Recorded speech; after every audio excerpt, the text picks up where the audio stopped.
Alright guys, welcome back to Underground Science, and in this video we're going to be talking about the purine salvage pathway. Alright, so the main thing to do here is just start on the purines and then just follow step by step. Alright, so let's start with guanine. Okay, so this is the purine salvage pathway. Okay, so let's start with guanine and follow along. Okay, so we can take guanine and convert that into guanosine monophosphate. Okay, and we can also, actually, let's focus on two at once. Okay, let's focus on guanine and hypoxanthine. So this is another purine derivative. Okay, so we can take guanine and convert that to GMP, and on top of that, we can take hypoxanthine and convert that to IMP. Okay, but how do we do this? We need hypoxanthine guanine phosphoribosyl transferase. Okay, this enzyme will stimulate the conversion from what? Guanine to GMP and hypoxanthine to IMP, or inosine monophosphate. And in this reaction, we also need a phosphoribosyl pyrophosphate molecule, okay, in both these reactions. So now, once we have GMP, and just another sidetrack to make is that GMP can get converted to guanosine, right? So this is a nucleotide, and this is a nucleoside. And then guanosine can get converted back into guanine. It's a mini cycle, okay? So guanine can convert to GMP, GMP can get converted to guanosine, guanosine can get converted to guanine. Okay, same thing goes here. Hypoxanthine can get converted to IMP, right, via our HGPRT enzyme. Then IMP can get converted into inosine. So again, this is the nucleotide, this is the nucleoside. Then inosine can get converted to hypoxanthine, and it's a whole mini cycle. Hypoxanthine to IMP, IMP to inosine, inosine to hypoxanthine, okay? And then what we need to focus on is that hypoxanthine, right, itself, because this is going to come important later when we talk about gout and drugs to inhibit the formation of uric acid, right? So hypoxanthine, right, can get converted into xanthine via xanthine oxidase. Then we can take xanthine and convert that to uric acid via xanthine oxidase again. Okay, so, and what we should also know is that, remember, we take guanine and do what? We convert that to GMP. Then we can take GMP, convert that to guanosine, right? We can take guanosine, convert that to guanine. Then we can actually deaminate guanine. Okay, so this is actually a deamination of guanine. So we take an amine group out, deamination, and convert guanine into xanthine. Okay, so we deaminate guanine and convert that into xanthine also. And then from there, xanthine can get converted to uric acid. All right, so that's that part of the pathway. Then let's look at how we do the purine salvage pathway specifically for adenine. Okay, so adenine is our other purine. Okay, so we can take adenine and convert that to AMP via, again, the help of a phosphoribosyl pyrophosphate molecule, and the enzyme we use is adenine phosphoribosyl transferase. Okay, adenine phosphoribosyl transferase. All right, so we use this APRT enzyme to convert adenine to AMP, which is a nucleotide. Then again, we can take AMP and convert that to our nucleoside, which is adenosine.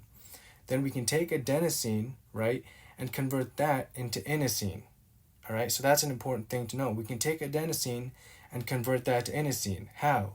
Right, again, we do a deamination reaction, but we use the help of an enzyme called adenosine deaminase, which will come into play later when we talk about certain diseases that affects this enzyme, right? Or certain diseases that has an adenosine deaminase deficiency. There's also certain drugs that can inhibit this enzyme, which we'll talk about later.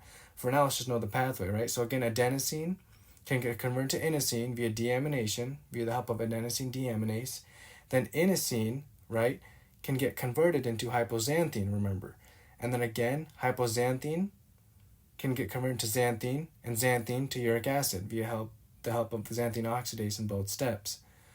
Okay, so everything leads, as we can see, it could lead to the production of uric acid, whether that be if we started from guanine, because we can easily deaminate this and convert to xanthine and onto uric acid.